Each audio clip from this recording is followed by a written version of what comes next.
Hello students, it's the BSc part first mechanics class. आज का topic फोको का लोलक। इससे पहले मैकेनिक्स की फ्रेम ऑफ रेफरेंसेस से संबंधित हमारे ये टॉपिक और लेक्चर्स कंटिन्यू हैं।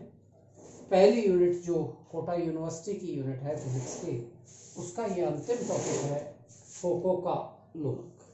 विद्यार्थियों, हम लोग पढ़ रहे थे कि कोरोनियस फोर्स जो पृथ्वी की घूर्णन गति के कारण क्रिएट होता है। पृथ्वी अपने आप में एक अजड़त्वीय निर्दिष्ट तंत्र है, इसमें घूर्णन गति होती है और इस घूर्णन गति का कोणीय वेग ओमेगा ये 7.29 यानी कि लगभग 3 × 10⁻⁻5 रेडियन पर सेकेंड होता है। तो ये इस तरह से पृथ्वी घूर्णन गति करती है अपने अक्ष पर, और इस घूर्णन गति के कारण कॉरियोलिस फोर्स उत्पन्न होता है। कॉरियोलिस फोर्स उत्पन्न होता है और कॉरियोलिस फोर्स की वैल्यू -2m ओमेगा क्रॉस विडस, ये कॉरियोलिस फोर्स की वैल्यू। तो ये हम लोग देख चुके हैं। तो कॉरियोलिस बल के प्रभावों को हम देख रहे थे कि क्षैतिज गति में क्या होता है, ऊर्ध्व गति में क्या होता है। इसी तरह से कोई वस्तु गतिशील है और स्थिर है तो गुरुत्वीय त्वरण पर कॉरियोलिस बल का क्या प्रभाव होता है। तो ये सारी चीजें हम लोगों ने देखी थी। पृथ्वी के घूर्णन का प्रभाव ये देखा था। आज हम ये देखते हैं फोको का पेंडुलम की इसमें किस तरह से पृथ्वी अपने घूर्णन गति के कारण इसको प्रभावित करती है। विद्यार्थी, जो पेंडुलम होता है, आप थोड़ा सा इसको यहां से देख सकते हैं कि ये मेरा पेंडुलम है और जब इसको मैं ऑसिलेट करूंगा तो ये इस तरह से ऑसिलेट होता है। ओके, और इसमें अगर इसका जो ऑसिलेशन का तल है वो नीचे वाला ये तल है जिसमें ये ऑसिलेट होता है। तो ये तल, अगर हम इसमें पृथ्वी की गति को देखते हैं और पृथ्वी की गति के कारण प्रभावों को देखते हैं, तो यहाँ पर हम ये देखते हैं कि इस तरह की गति में जब ये योग गति कर रहा है, इस तरह से गति करता हुआ, तो आप थोड़ा सा ये देखें कि ये गति करता हुआ यूं चेंज होगा और यूं चेंज होते हुए इस तरह से गति करने लगेगा। यानी कि इसका तल जो है वो तल यहाँ नीचे से रोटेट होने लग जाता है। ये गति यूं हुई और यूं गति होते होते ये इस तरह से घूमने लगेगी और ये यूं घूमते घूमते ये इस तरह से गति हो जाएगी, यानी कि ये तल यूं घूमने लग जाएगा। तो ये जो प्रभाव है ये फोको के पेंडुलम में एक्सपेरिमेंटली प्रूव होता है कि इस तरह से मान लिया जाए कि कोई पेंडुलम है, ये गति कर रहा है इस वे में, तो ये कंटिन्यू इस वे में न होकर के यहां से जब गति करना शुरू करता है तो ये इधर जाता है और यहां से ये वापस आता है तो ये इधर आता है, और जब ये यहां से गति करते हुए इधर जाएगा तो ये वापसी में लौटते समय ये थोड़ा सा इस तरह से यूं घूम जाएगा, यानी कि इसकी गति ये हो जाएगी और ये यहां पहुंचेगा और यहां पहुंचते पहुंचते फिर इस तरह से जाएगा और फिर अगले उसमें इसकी गति इस वे में हो जाएगी, यानी कि ये तल इसका यूं घूमने लग जाएगा इस तरह से, और ये बंधा हुआ ये ऊपर है, ये पेंडुलम। तो इस तरह से इसकी गति होती है और ये पूरा एक तल जितने समय में घूमता है वो तल आवर्त काल है, जिसे हम फोको लोलक के घूर्णन तल के घूर्णन का आवर्त काल कहते हैं। फोको लोलक के घूर्णन का आवर्त काल है ये कैपिटल T। अब ये किस तरह से प्रभाव डालेगा इसको थोड़ा सा हम और देखें। तो विद्यार्थियों, हमारी पृथ्वी ये एक गोले के रूप में और ये इसका केंद्र बिंदु है। केंद्र बिंदु से बाहर की ओर हम कहीं भी जाएंगे तो वो ऊर्ध्व दिशा, ये दिशा ऊर्ध्व दिशा है। इसी तरह से अगर हम इसको इधर भी जाएंगे तो ये ऊर्ध्व दिशा होगी, नीचे भी ऊर्ध्व दिशा होगी। इस तरह से ये ऊर्ध्व दिशा है क्योंकि ये एक गोला है। इसमें यहां हम इसको नॉर्थ पोल मान लें और इसके यहां पर हम इसे साउथ पोल मान लें। ये L फॉर उत्तरी ध्रुव नॉर्थ पोल और S साउथ। इसमें ये एंगल लैम्डा अक्षांश होता है, इसमें अक्षांश बिंदु हो।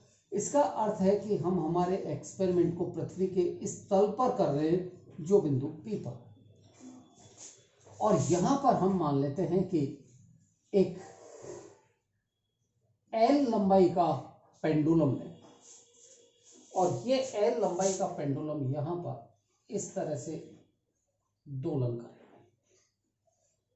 ये इसके दोलन L लंबाई के पेंडुलम की, ये इधर जाएगा इधर जाएगा। विद्यार्थी ये थोड़ा सा आपको लग रहा है कि किस तरह से कंफ्यूज हो रहा है। वास्तविकता तो ये है कि ये ऊर्ध्व दिशा है। इस बोर्ड को मैं जैसे यूं घुमाता हूं तो ऊर्ध्व दिशा है और ऊर्ध्व दिशा में ये पेंडुलम लटक रहा है। m द्रव्यमान का ये पेंडुलम है, m द्रव्यमान है इसका, ये m द्रव्यमान, तो ये m द्रव्यमान का ये पेंडुलम यहां इसमें गति का। पृथ्वी की गति नॉर्थ पोल से इस दिशा में है, इसका हम मान लेते हैं ओमेगा कोणीय वेग। तो इस बिंदु पर भी ओमेगा ही कोणीय वेग होगा। ये इस दिशा में ओमेगा, ठीक। यहां पर ये डायरेक्शन में लेता हूं तो ये कोण मेरे पास में लैम्डा कोण, और ये लैम्डा कोण है इसके सापेक्ष यहां पर मैं एक लंबवत डायरेक्शन, इस ऊर्ध्व दिशा के लंबवत दिशा, तो जैसे ऊर्ध्व दिशा ये I डैश कैप, ये K डैश कैप ऊर्ध्व दिशा, और इस I के लंबवत ये वाली डायरेक्शन J डैश कैप, ये डायरेक्शन। तो ये कोण लैम्डा, ये पूरा कोण 90 डिग्री। इसी तरह से इसके साथ में ये भी 90 डिग्री है। तो ये कोण लैम्डा है तो ये वाला कोण भी लैम्डा, ये लैम्डा कोण हुआ, ये लैम्डा कोण हुआ, ये लैम्डा कोण। ये ओमेगा है तो ओमेगा के साथ में इधर का ये घटक ओमेगा कॉस लैम्डा होगा, ये वाला घटक ओमेगा कॉस लैम्डा, और इस ओमेगा का इधर घटक होगा ओमेगा साइन। ओके, तो पृथ्वी का घूर्णन का वेग इस दिशा में जहां मेरा ये पेंडुलम गति कर रहा है, इसमें इसका जो घटक है वो ओमेगा साइन थीटा काम करेगा। ओमेगा इट इज पृथ्वी का कोणीय वेग है, लेकिन ये कोणीय वेग है उत्तरी ध्रुव पर।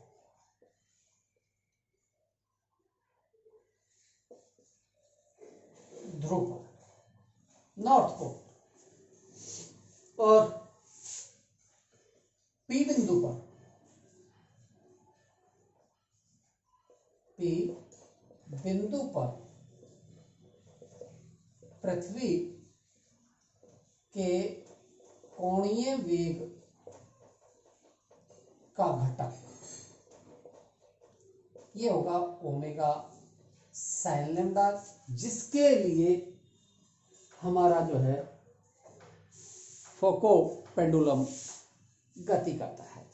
इसमें ओमेगा कॉस लैम्डा वाला ये यहां प्रभावी नहीं होगा, ये केवल ओमेगा साइन लैम्डा का घटक ही प्रभावी होगा, जिससे घूर्णन तल में घूर्णन का आवर्तकाल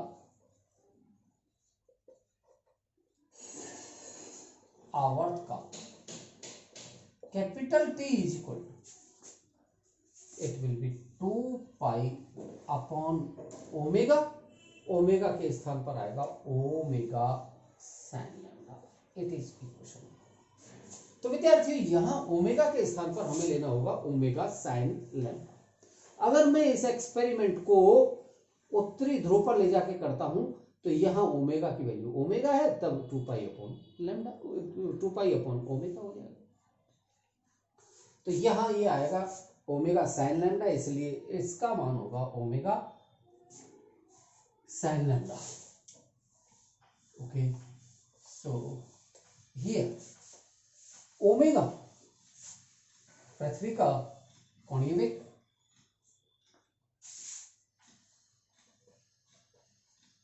पृथ्वी का कोणीय वेग,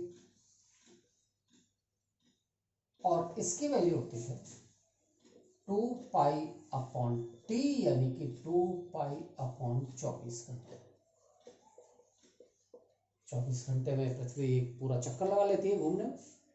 तो ये ओमेगा की वैल्यू मैं यहां सब्स्टिट्यूट करता हूं, तो ये t इज इक्वल टू आएगा 2 पाई अपॉन 2 पाई अपॉन 24 घंटे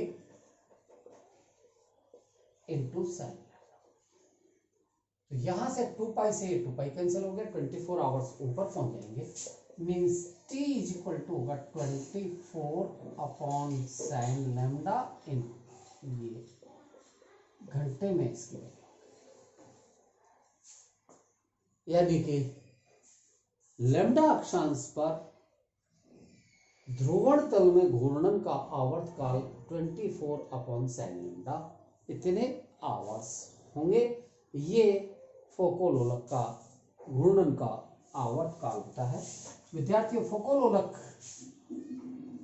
में सबसे पहले फोको ने इस एक्सपेरिमेंट को किया और उसमें ये L इज इक्वल टू लगभग लिया 70 मीटर, और इसमें M जो इसमें बॉल लटकाई गई उसकी वेट लगभग 28 केजी लेकर के इसके एक्सपेरिमेंट को किया। और इस एक्सपेरिमेंट में उन्होंने देखा कि एक्सपेरिमेंट में दोलन तो कंटिन्यू हो रहे हैं, लेकिन दोलनों का ये तल घूम जाता है, और इस तल के घूर्णन का ये काल घूर्णन काल होता है 24 अपॉन साइन लैम्डा आवर्स में होता है।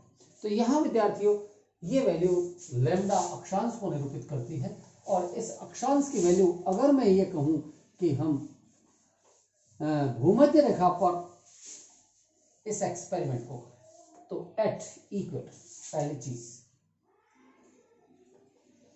एट इक्वेटर भूमध्य रेखा पर, और चूंकि भूमध्य रेखा के लिए लैम्डा इज इक्वल टू 0 होता है, sine lambda is also equal to 0, और उस स्थिति में t इज इक्वल टू हो जाएगा t is equal to 24 upon 0 that becomes infinity.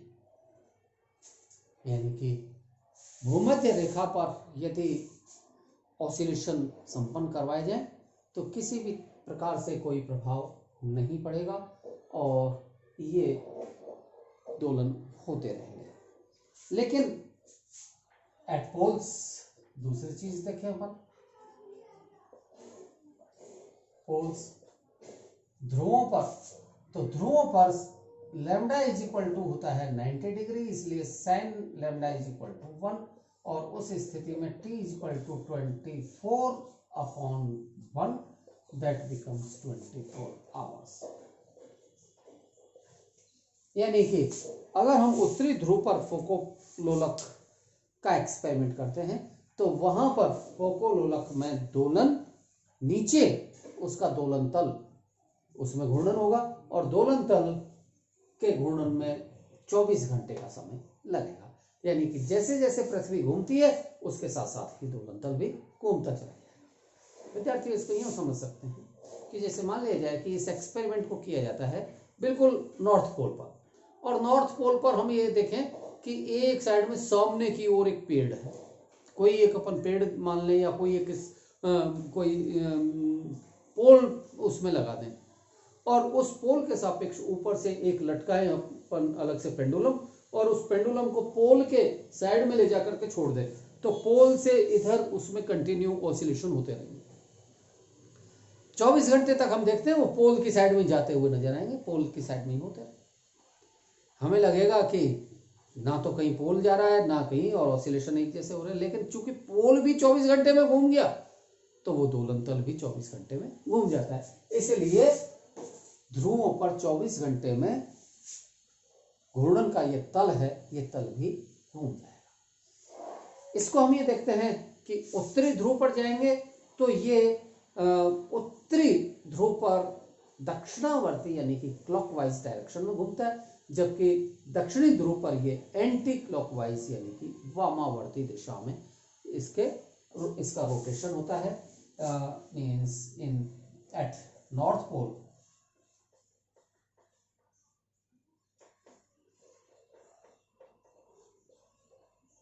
इसके घूमने का होता है clockwise.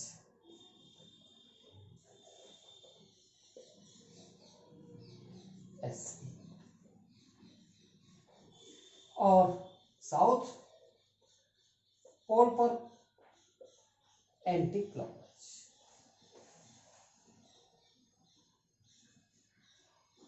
So this kind of the rotation in rotational plane of the Foucault pendulum. तो ये एक एक्सपेरिमेंट था फोकोलोलक का। अगर किसी लैम्डा अक्षांश पर देखा जाए पोल के अलावा तो 24 घंटे में से कुछ घंटे कम हो जाएंगे, कुछ समय कम हो जाएगा।